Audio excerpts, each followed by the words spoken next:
미국에서 또 뱅크런 조짐이 보이고 있습니다. 뱅크런 뿐만이 아니라요, 미국 시장 자체가 심상치 않게 흘러들어가고 있는데, 이 상황에서 우리나라 시장은 더 심상치 않게 흘러들어가고 있다. 근데 이 심상치 않은 미국 시장에서 뱅크런이 터져버리면 어떻게 될 것이냐. 더 위험하겠죠. 안 터지더라도 시장이 심상치 않게 흘러가고 있다. 그러니까 우리나라에 지금 미칠 영향들, 우리가 어떻게 대처해야 되는지, 이런 부분을 봐야 되겠죠. 지금 130조 뱅크런에 직원 25% 감원 쇼크 라는 곳이 있다. 어디에요?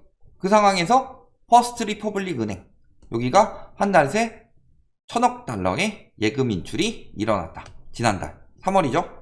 그리고 이번에 주가가 또 폭락하기 시작했다. 지금 5.69달러인데요. 올해 초에 100달러로 웃돌았는데 5.69달러까지 떨어졌다. 그러니까 저기는 지금 자금 사정이 굉장히 위험하다는 소리예요. 자금이 굉장히 지금 빠르게 빠져나가고 있다. 그래서 저번에도 말씀드렸지만 뱅크런보다 위험한 게 뭐다? 스탁런이다. 뱅크런 같은 경우는 그래도 예금자 보호 한도가 있고, 이번에 또 옐런이 예금자 보호를 뭐 전액 보호 이런 식으로 어느 정도 보호가 되겠지만요, 안전자산이니까 그렇게 되는 거죠. 그런데 스탁런 같은 경우는 잘못 투자 들어갔다가 저렇게 개박살 날 수가 있다는 거죠. 그래서 지금 실리콘밸리 은행도 보면은 54조 아니고 185조였다 라고 했던 것처럼 뱅크런이 터졌는데, 터지기 직전에도 1000억 달러 규모의 인출 시도가 있었다고 할 정도로 한번 심리가 빠지면 급격하게 빠질 수 있는데, 이거를 그냥 전액 보호로 안정을 시켜놓은 정도예요. 그런 상황이라서 지금 미국의 뱅크런 문제는 아직 끝나지 않았다. 지뢰를 엄청 많이 박아놨어요. 그 중에서 몇 개는 터졌는데 몇 개는 아직 묻혀서 보이지 않는데요. 지금 퍼스트 리퍼블릭 은행 같은 경우는 터진 지뢰도 아니고 묻힌 지뢰도 아니고, 누가 딱 밟아가지고, 영화 같은 데 보면 그러잖아요. 지뢰 밟으면 거기서 못 움직이는 거. 살려주세요 살려주세요 하는 거. 딱 그런 느낌이다. 그런 것들도 있고, 또 숨어있는 지뢰들도 많다. 바로바로 또 터지는 거 아니에요? 상당한 기간에 걸쳐서 또 터지고 또 터지고 이렇게 되는 거예요. 베어 스턴스 터지고 리먼 브러스 터질 때까지만 해도 몇 개월의 시간이 걸렸다. 근데 지금 상황이 어떤 상황이에요? 저런 것들 터져가지고 미국이 기준금리 인상이 둔화가 됐죠. 그래서 지금 한숨 돌린 한국은행 이야기를 하고 있는데도 지금 1.5%포인트 차이 나고 있고요. 그 다음에 5월 3일에 미국에서 기준금리 인상하죠. 기본적으로 베이비 스텝 정도는 대부분들 예상을 하고 있다. 그러니까 더 벌어질 상황이 되고 있지만, 핵심적으로는 기준금리 인상 기조가 좀 둔화가 됐죠. 그러면서 어떤 이야기들이 나오고 있어요? 약달러다, 이런 이야기들이 나오고 있고. 그런데 문제는 지금 3개월물이죠. 자, 기준금리 인상 뭐 이런 거에 굉장히 반응을 빨리 하는 쪽은 단기물이죠. 근데 미국 3개월물을 보면 어때요? 빠지는 듯 하다가 지금 다시 치솟고 있죠. 미국의 채권금리는요, 미국의 금리 인하를 예상하고 있지 않아요.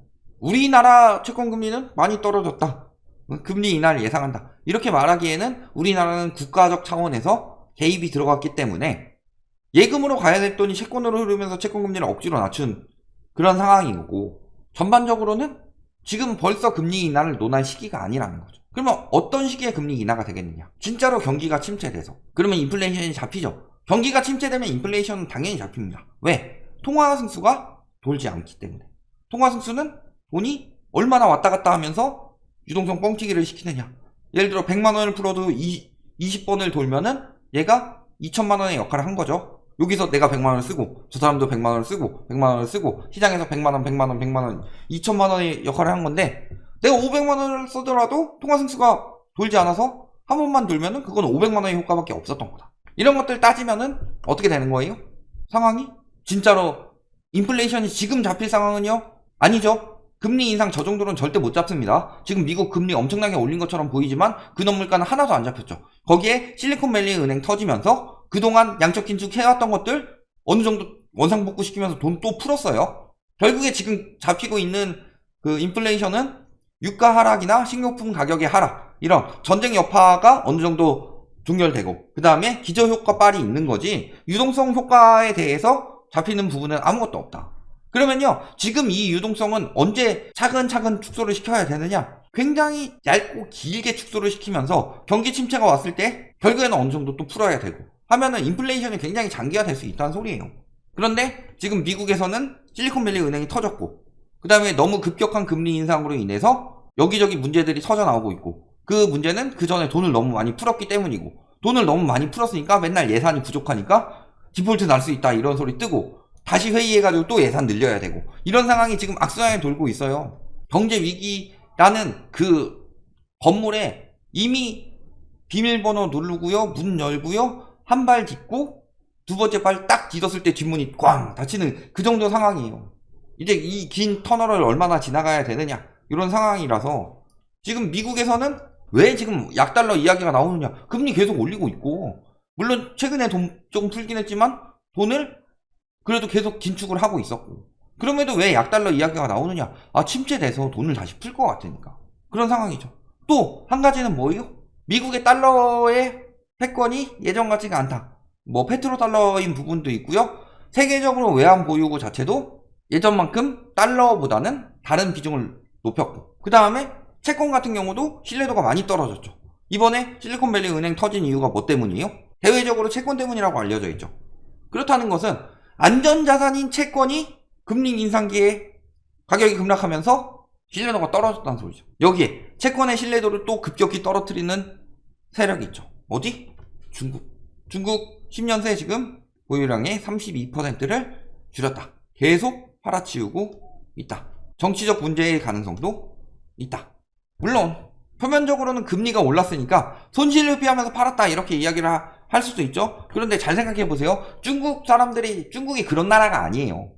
2004년부터 2006년까지 미국의 금리 인상기, 자 최근 말고 그 전에 가장 급격하게 금리를 올렸을 때는 이때였죠. 직전에. 근데 이때 중국인들이 뭐 했어요? 국채를 사재기 했는데, 이번에는 그 국채를 무기로 팔아가지고 금리 인상기를 노린 거죠. 그린스펀의 수수께끼 많이 들으셨죠? 그러니까 이번엔 반대로 가고 있는 거예요. 미국의 달러 패권을 약화시키기 위해서. 그러니까 지금 약달러 이야기가 계속 나오는 거고, 왜 약달러 이야기가 되느냐? 계속 금리를 올리게 있음에도 불구하고 달러화가 더 떨어질 것으로 전망하고 있다. 왜? 지금 10년 안에 달러가 전 세계 외환보유고의 절반 미만으로 내려갈 것으로 보고 있다. 그래서 1999년 세계 외환보유고의 70%를 차지하던 달러가 지금은 58%대까지 줄었다. 이런 식으로 지금 달러 자체가 약해지고 있어요. 그리고 여기서 사실은 미국도 금리를 올리고 있기 때문에 달러가 강달러가 돼야 되는데, 지금 뭐 다른 데서 더 빨리 올린다든지, 아니면은 미국에서 너무 빨리 올렸으니까 그 달러 가치가 너무 빨리 올라갔으니까 지금 이제 속도 조절하니까 그때보다는 달러가 덜 올라가겠구나, 그러면 너무 많이 높게 고평가했던 것들 조금 낮춰야 되겠네, 이런 이야기가 나오고 있는 거죠. 근데 문제는 뭐다? 달러는 약세인데 원화도 약세다. 달러 대비로 더 약세다. 그래서 원달러 환율을 보면 어때요? 지금 한 3달 정도 봤는데, 자 이때 쭉 정부에서 돈 풀어가지고 많이 안정시켰죠. 1200원대까지 떨어졌다가 지금 계속 올라가서 1338원. 이거는 아침에 찍었으니까 지금은 얼마까지 올라왔을까요? 최대한 최신 정보를 39원, 40원도 나왔었는데 지금은 1339.27원까지 올랐네요. 즉 약달러인데 더 약한 원화라는 거죠. 그렇다는 것은 원화가 약해진다라는 소리는 굳이 달러뿐만이 아니라 다른 나라 대비해서도 굉장히 그 원화 약세가 지속이 된다는 소리고, 그런 나라들은 어떤 나라들이겠느냐. 첫 번째는 그거고, 두 번째는 뭐예요? 그렇게 되면 수출 물가는 떨어지고 수입 물가는 올라가요. 그러면 그만큼 방리다매를 해서 할 수 있는 시장이냐? 그렇게 보기에는 우리보다 더 싼 데는 많아요. 그러니까 우리나라는 이제 방리다매가 아니라 기술력으로 승부를 하죠. 2차 전지가 왜 뜨겠어요? 그 다음에 뭐 우리나라 반도체가 왜 먹여 살리겠냐, 이런 것들을 보면은 우리나라는 약 원화로 지금 상대할 나라가 아닌데 돈해가 커지고 있다는 거죠. 이게 나라 자체가 체력이 굉장히 약해져서 그래요.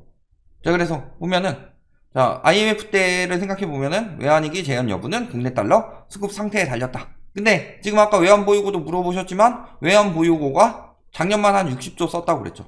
올해도 마찬가지 형국이 벌어질 걸로 보입니다. 올해도 굉장히 많이 풀 거예요. 왜냐면은 지금 우리나라에서 막 금리 인상을 할 수 있을 만한 여력? 있죠. 여력은 있는데 여러 가지 터질 걸 감당을 해야 되죠.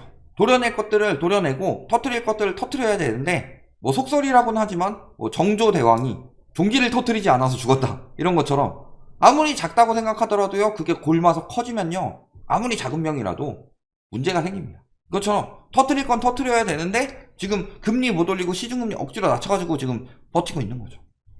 그러면은 이런 약 원화처럼 그런 상황이 벌어지는 곳들이 어디 있느냐 보면요, 여기 지금 무역 수지가 악화된 타이나 남아공, 아르헨티나 등도 상대적으로 큰 폭의 통화 가치 절하를 경험하고 있다. 대표적으로 유명한 아르헨티나 같은 경우는 지금 상황이 어떠냐? 물가 상승률이 100%이고요. 그래서 기준금리가 엄청나게 높아요. 계속 높이고 있고. 이런 상황인 것처럼 우리나라 지금 경제가 굉장히 부실해졌다는 소리예요. 제가 이 제목을 왜 IMF를 기억하라 라고 써놨느냐. 부실한 데부터 터진다. 예를 들어서 뭐 물론 위치나 뭐 상황에 따라 다르겠지만 다 동등한 조건이라고 해봅시다. 그러면요, 뒤에 커다란 곰이 따라온다고 해봅시다. 그래서 막 도망가요. 그럼 누가 먼저 잡혀먹어요? 달리기 느린 사람부터. 그런 것처럼 지금 경제 위기의 파도 속에서 빨리 잡혀먹을 나라들, 그런 것들이 지금 무역 적자가 심화되고 있다는 소리고, 이게 지금 내 앞에 저 곰이, 회색 코뿔소가 아직 안 와서 모른 거지. 사실은 뒤에서 계속 쫓아오고 있는 거예요. 그러면 어디부터 물리느냐? IMF는 어디부터 터졌느냐? 미국에 가까운 약한 나라들, 약한 신흥국들부터 돌고 돌고 돌면서 여파가 커져가는 거죠. 그런 것처럼 지금 미국의 뱅크런은 또 터질 기미 또 보여요. 또 터지고 한 몇 번 더 터지면은 이제 큰 게 터지기 시작할 거예요. 그런 상황의 위기처럼 보이고 있는데, 근데 문제는 그 위기가 오고 있는데 미국이 터지는 것보다요, 미국이 터지게 되면은 더 죽어나는 나라들이 있다. 더 죽어나는 나라들 중에서 핵심적으로 몇 군데가 있는데 거기 중에 하나가 우리나라다. 지금 약달러보다 더 약원화가 나오고 있는 이런 상황인데도, 아까 뭐 아파트 사면 계피 보죠 이런 질문이 들어오는 것처럼요, 뭐 부동산으로 돈 번다, 저런 이야기들 하고 있으니까 제가 아까 승질을 낸 거예요. 우리나라 경제 위기 때 부동산 붕괴 안 난 적 있어요?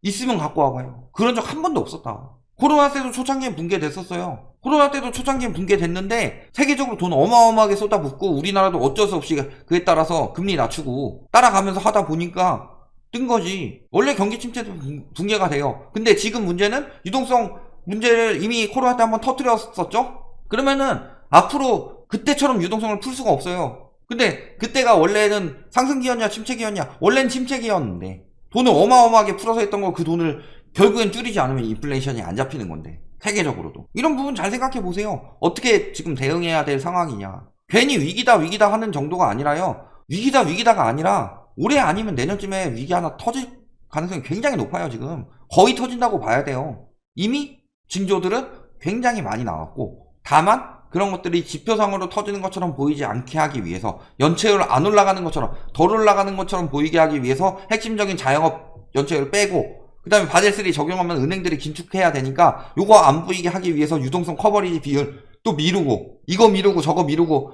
부동산 PF 5월에 터지는 거 12월까지 또 미루고, 이러고만 있는 거다. 그냥 아무 일 없다고 해서 아무 일 없는 게 아니에요.